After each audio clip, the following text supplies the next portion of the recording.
Wanita bergaun putih di pinggir tol Cipali. Malam itu, Dimas baru saja menyelesaikan perjalanan bisnisnya di Bandung dan memutuskan untuk pulang ke Jakarta lewat tol Cipali. Jam menunjukkan pukul 11 malam. Jalanan sepi, hanya beberapa kendaraan melintas, dan suasana gelap menambah kesan seram di sepanjang tol yang terkenal dengan kisah mistisnya. Dimas mencoba mengusir kantuknya dengan memutar radio. Namun, sinyal buruk membuat suara di radio penuh gangguan. Akhirnya, ia mematikannya dan berkonsentrasi pada jalan. Saat matanya menatap lurus ke depan, tiba-tiba ia melihat seorang wanita berdiri di pinggir jalan. Wanita itu mengenakan gaun putih panjang, rambutnya tergerai menutupi sebagian wajahnya. "Ngapain ada orang di sini malam-malam?" gumam Dimas, merasa ada yang aneh. Ia mencoba mengabaikannya dan melajukan mobil. Namun, setelah beberapa ratus meter, ia melihat sosok yang sama berdiri di sisi jalan lagi, kali ini lebih dekat ke bahu jalan. Dimas mulai merasakan bulu kuduknya meremang. Ia memperhatikan spion, memastikan tidak ada yang aneh di belakangnya. Tapi setiap kali ia menginjak gas lebih dalam, sosok wanita itu seperti terus muncul, berdiri di berbagai titik sepanjang jalan. Karena tak tahan dengan rasa penasaran, Dimas akhirnya memutuskan berhenti di rest area untuk menenangkan diri. Saat turun dari mobil, ia melihat ada sopir truk yang juga sedang beristirahat. Dimas mendekat dan membuka percakapan. "Pak, tadi saya lihat wanita di pinggir jalan. Apa mungkin ada orang yang tersesat di tol ini?" tanyanya. Sopir truk itu langsung memasang ekspresi serius. "Mas baru pertama kali lewat Cipali malam-malam, ya?" "Iya, kenapa? Itu bukan manusia, Mas. Wanita bergaun putih itu sering muncul di sekitar sini. Kabarnya dia korban kecelakaan yang jasadnya nggak ditemukan sampai sekarang." Dimas merasa darahnya seperti membeku. "Maksud Bapak? Kalau dia sudah muncul, biasanya dia cuma memperingatkan. Tapi kalau Mas terus abaikan, bisa jadi dia ikut nebeng di mobil Mas." Merasa tidak nyaman, Dimas buru-buru pamit dan kembali ke mobil. Ia memutuskan untuk menyelesaikan perjalanan tanpa berhenti lagi. Namun, baru saja ia melajukan mobil, tiba-tiba bau melati tercium begitu kuat di dalam kabin. Dimas menoleh ke kaca spion dalam. Di kursi belakang, terlihat bayangan samar wanita bergaun putih, menatapnya dengan mata kosong. Tanda hubung, tanda hubung, tanda hubung. Mobil Dimas ditemukan terparkir di bahu jalan keesokan harinya. Tidak ada tanda-tanda kerusakan, tapi Dimas sendiri tidak ditemukan di dalam mobil. Hingga kini, kisah wanita bergaun putih di pinggir tol Cipali tetap menjadi misteri yang menghantui para pengemudi malam. Para petugas tol yang menemukan mobil Dimas langsung melaporkannya ke polisi. Dalam penyelidikan awal, mereka tidak menemukan tanda-tanda yang aneh. Mobil itu dalam kondisi baik, pintu terkunci dari dalam, dan barang-barang Dimas masih utuh. Namun, yang membuat mereka merinding adalah bau melati yang sangat menyengat di dalam mobil, seolah-olah baru saja ada seseorang yang meletakkan setangkai bunga di sana. Polisi mencoba mencari jejak Dimas di sekitar lokasi, tapi hasilnya nihil. Mereka hanya menemukan jejak kaki samar di tanah dekat mobil, namun jejak itu berhenti begitu saja tanpa arah. Keluarga Dimas yang mendengar kabar itu langsung datang ke lokasi. Ibunya menangis histeris, sementara ayahnya mencoba tetap tenang meski wajahnya menunjukkan kepanikan. "Dia anak saya, Pak, tolong temukan dia," pinta sang ayah kepada petugas dengan suara bergetar. Namun, beberapa hari berlalu tanpa petunjuk. Kabar hilangnya Dimas menyebar, dan cerita mistis tentang wanita bergaun putih di tol Cipali kembali menjadi bahan pembicaraan. Banyak yang percaya bahwa Dimas telah menjadi korban arwah gentayangan yang menghuni tol itu. 2 minggu kemudian, seorang sopir truk mengaku melihat sesuatu yang aneh di kilometer yang sama tempat mobil Dimas ditemukan. Ia bersumpah melihat seorang pria dengan wajah pucat berdiri di pinggir jalan, mengenakan pakaian seperti yang dikenakan Dimas terakhir kali. Pria itu tampak melambai-lambaikan tangan, seperti meminta bantuan. "Mas Dimas," tanyanya dengan suara gemetar, tapi pria itu hanya menatap kosong sebelum perlahan menghilang ke dalam kegelapan. Laporan itu membuat keluarga Dimas dan polisi kembali ke lokasi. Mereka melakukan pencarian lebih intensif, hingga akhirnya menemukan sebuah area semak-semak yang mencurigakan tidak jauh dari tol. Di sana, mereka menemukan sepatu yang diidentifikasi sebagai milik Dimas, lengkap dengan bercak darah yang sudah mengering. Namun, jasadnya tidak ditemukan, hanya ada tulisan di tanah, seolah-olah seseorang menggoresnya dengan jari, "Dia membawaku." Hingga kini, keberadaan Dimas masih menjadi misteri. Banyak pengemudi yang mengaku melihat sosok pria yang melambaikan tangan di sekitar kilometer tersebut, namun mereka semua terlalu takut untuk berhenti. Wanita bergaun putih dan pria yang melambai-lambaikan tangan kini menjadi bagian dari kisah kelam tol Cipali, meninggalkan ketakutan bagi siapa saja yang melintas di malam hari. Seiring waktu, kisah Dimas menjadi legenda urban yang terus berkembang. Para pengemudi yang sering melewati tol Cipali mulai memberikan julukan untuk lokasi di mana Dimas menghilang, kilometer gaib. Bahkan, beberapa orang yang penasaran mencoba mendokumentasikan area itu, berharap menangkap sesuatu yang aneh. Salah satu dari mereka adalah seorang konten kreator bernama Rico. Berbekal kamera dan peralatan perekam suara, ia datang ke lokasi bersama tim kecilnya pada malam hari. Rico yakin bahwa kisah tentang wanita bergaun putih dan hilangnya Dimas adalah fenomena supranatural yang bisa dia jadikan konten viral.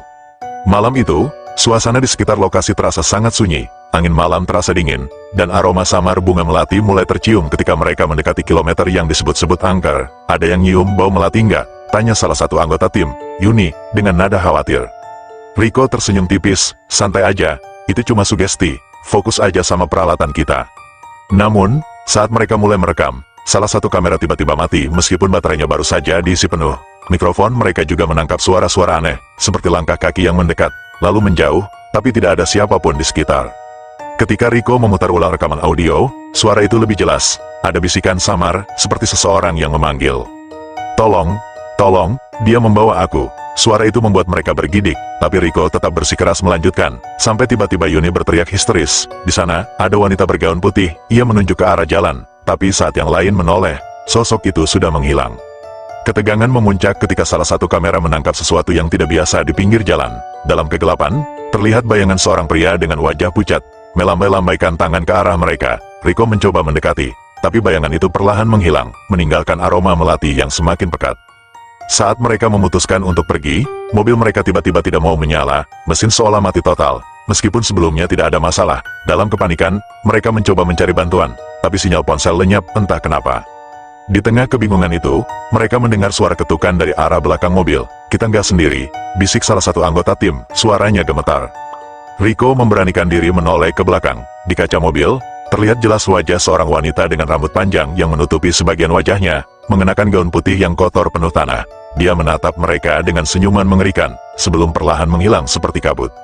Keesokan harinya, mobil mereka ditemukan oleh petugas patroli tol, terparkir di bahu jalan di tempat yang sama di mana Dimas menghilang. Namun, tidak ada seorang pun di dalam mobil, barang-barang mereka masih utuh, kecuali kamera yang mereka bawa. Sampai sekarang, tidak ada yang tahu apa yang sebenarnya terjadi pada Rico dan timnya. Rekaman mereka menjadi misteri, dan cerita ini hanya menambah daftar panjang kisah horor di Tol Cipali. Apakah mereka menjadi korban berikutnya, ataukah arwah wanita bergaun putih dan Dimas masih mencari korban baru? Tidak ada yang tahu pasti. Yang jelas, para pengemudi kini semakin berhati-hati jika melintasi tol ini di malam hari, terutama di sekitar kilometer gaib. Setelah kejadian hilangnya Rico dan timnya, masyarakat semakin percaya bahwa ada kekuatan gaib yang menguasai kilometer gaib. Banyak pengemudi yang melaporkan kejadian aneh, seperti mobil yang mendadak mogok tanpa alasan, suara ketukan dari bagasi, hingga penampakan sosok wanita bergaun putih yang tiba-tiba muncul di tengah jalan. Salah satu kisah yang paling menyeramkan datang dari seorang supir travel bernama Pak Iwan. Malam itu, ia sedang membawa 7 penumpang menuju Jakarta. Jalanan cukup lengang, hanya ada beberapa kendaraan yang melintas. Ketika ia melewati lokasi yang dikenal angker itu, salah satu penumpang tiba-tiba bertanya, "Pak, kenapa kita berhenti?" Pak Iwan mengerutkan dahi, "Berhenti, mobil ini jalan kok, Bu." Namun, penumpang di kursi belakang mulai panik. "Pak, coba lihat keluar, itu ada perempuan di depan kita." Pak Iwan menoleh ke kaca depan, dan benar saja, seorang wanita bergaun putih berdiri di tengah jalan, memandang ke arah mereka. Matanya hitam pekat tanpa bola mata, dan senyumnya melengkung hingga ke pipi. Pak Iwan segera menginjak rem, tapi anehnya mobil tetap melaju seolah remnya tidak berfungsi. Ketika jarak mereka semakin dekat, wanita itu tiba-tiba menghilang begitu saja. "Astagfirullah, ini nggak beres," ujar Pak Iwan sambil membaca doa. Namun, suasana semakin mencekam saat salah satu penumpang berteriak, "Dia di sini, di dalam mobil." Pak Iwan menoleh ke kaca spion dan melihat sosok wanita bergaun putih itu duduk di barisan belakang, di antara penumpangnya. Ia menatap Pak Iwan sambil tersenyum menyeramkan.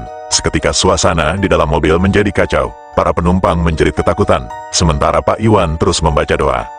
Dengan sekuat tenaga, Pak Iwan akhirnya berhasil memacu mobil keluar dari lokasi angker itu. Setelah mereka melewati area tersebut, wanita itu menghilang begitu saja, meninggalkan aroma melati yang menyengat. Kejadian itu membuat Pak Iwan memutuskan untuk berhenti bekerja sebagai supir travel malam. "Saya nggak mau ambil risiko lagi," katanya kepada rekan-rekannya. Namun, cerita tentang Tol Cipali tidak berhenti di situ. Beberapa minggu kemudian, salah satu penumpang yang bersama Pak Iwan malam itu dilaporkan hilang. Ia terakhir terlihat berbicara sendiri di rumahnya, mengaku sering melihat sosok wanita bergaun putih sejak kejadian di tol. Hingga hari ini, kilometer gaib di Tol Cipali tetap menjadi misteri yang belum terpecahkan. Beberapa orang percaya bahwa wanita bergaun putih adalah arwah penasaran yang mencari teman, sementara yang lain menduga dia adalah penjaga tol gaib yang melindungi rahasia kelam di balik jalan tersebut. Apapun kebenarannya, satu hal yang pasti, jika Anda melintas di Tol Cipali pada malam hari, jangan lupa berdoa dan jangan sekali-kali berhenti, apapun yang Anda lihat di jalan. Sebab, Tidak semua yang terlihat di sana berasal dari dunia ini. Setahun setelah kejadian menghilangnya Rico, timnya, dan berbagai insiden aneh di kilometer gaib, pemerintah memutuskan untuk menurunkan tim khusus yang terdiri dari paranormal, petugas keamanan, dan peneliti untuk menyelidiki area tersebut. Langkah ini dilakukan karena laporan mistis semakin banyak dan mulai mengganggu pengguna jalan. Tim ini dipimpin oleh seorang paranormal terkenal bernama Bu Retno, yang sudah berpengalaman menangani tempat-tempat angker. Malam itu, mereka tiba di lokasi dengan peralatan lengkap, kamera inframerah, alat pendeteksi energi, hingga perangkat rekam audio.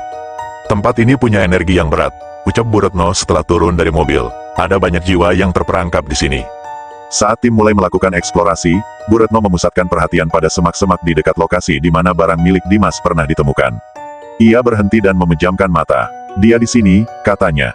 Semua anggota tim terdiam. Siapa, Bu? Tanya salah satu anggota. Arwah wanita bergaun putih itu.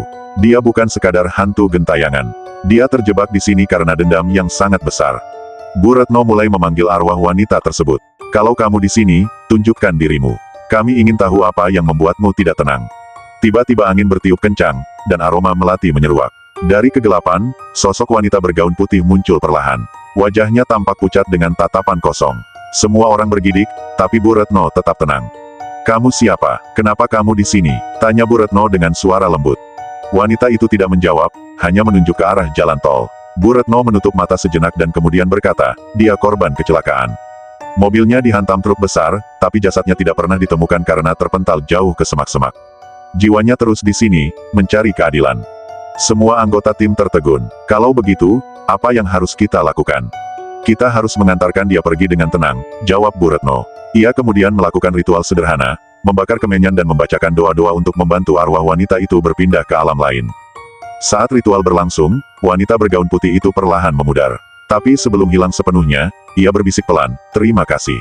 Setelah kejadian itu, suasana di kilometer gaib menjadi lebih tenang. Pengemudi yang melintas tidak lagi melaporkan penampakan atau kejadian aneh. Namun, kisah tentang wanita bergaun putih tetap hidup sebagai legenda yang mengingatkan orang untuk berhati-hati di jalan. Meski demikian, hilangnya Dimas, Rico, dan timnya tetap menjadi misteri yang belum terpecahkan. Banyak yang percaya bahwa mereka mungkin tidak akan pernah ditemukan, menjadi bagian dari kisah kelam Tol Cipali.